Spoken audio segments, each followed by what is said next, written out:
भले ही भारत विश्व की चौथी सबसे बड़ी अर्थव्यवस्था बन जाए, लेकिन कुछ आंकड़े भारतीय अर्थव्यवस्था से संबंधित अगर उनमें सुधार नहीं किया गया, तो भारतीय अर्थव्यवस्था को हमेशा कई समस्याओं से जूझना पड़ेगा। आइए शुरू करते हैं।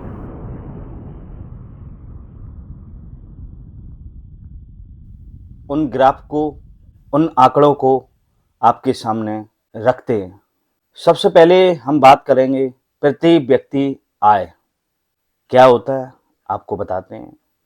प्रति व्यक्ति आय का अर्थ है किसी देश या क्षेत्र में प्रति व्यक्ति औसतन कितनी आय होती है। यह आय को जनसंख्या से विभाजित करके निकाला जाता है और इसे उस देश या क्षेत्र के आर्थिक कल्याण के स्तर का एक माप माना जाता है। प्रति व्यक्ति आय का उपयोग किसी क्षेत्र के आर्थिक कल्याण, जीवन स्तर और जीवन की गुणवत्ता का आकलन करने के लिए किया जाता है। प्रति व्यक्ति आय का उपयोग विभिन्न देशों और क्षेत्रों की तुलना करने, विकास की निगरानी करने और नीतियों को विकसित करने के लिए किया जाता है। अब हम प्रति व्यक्ति आय सूचकांक से समझते हैं। भारत के कामकाजी लोग, बेरोजगार लोग, सभी को जोड़ के जब औसत निकालते हैं तो भारत की प्रति व्यक्ति आय $2380 है।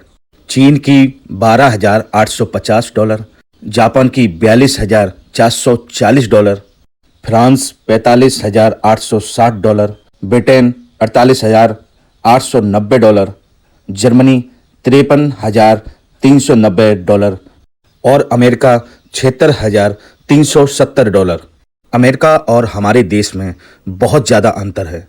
भारत से एक पायदान ऊपर देखें तो भी बहुत ज़्यादा अंतर है। भारत को इस सूचकांक में सुधार करना बहुत जरूरी है।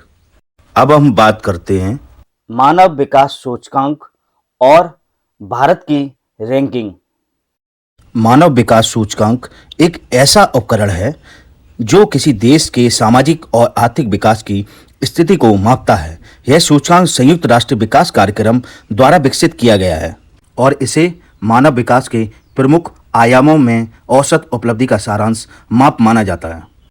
मानव विकास सूचकांक मुख्य रूप से 3 आयामों पर आधारित है: लंबी और स्वस्थ जीवन, जन्म के समय जीवन प्रत्याशा, ज्ञान, स्कूली शिक्षा के औसत वर्ष और अपेक्षित वर्ष, सभ्य जीवन स्तर, प्रति व्यक्ति सकल राष्ट्रीय आय। 0.63 स्कोर के साथ भारत 132वें स्थान पर है।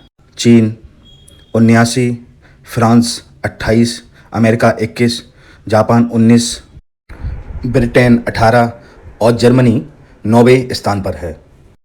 अब हम और देशों से तुलना करते हुए ये बताएंगे कि भारत शिक्षा और स्वास्थ्य पर कितना खर्च करता है। सबसे पहले हम बात करेंगे स्वास्थ्य पर कितना परसेंट भारत और अन्य देश खर्च करते हैं।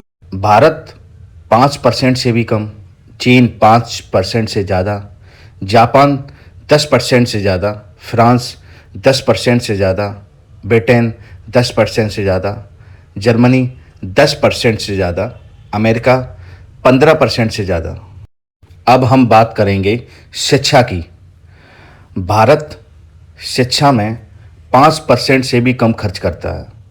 चीन 5% से कम, जापान 5% से कम, फ्रांस 5% से ज़्यादा, ब्रिटेन 5% से ज़्यादा, जर्मनी 5% से कम, अमेरिका 5% से ज़्यादा।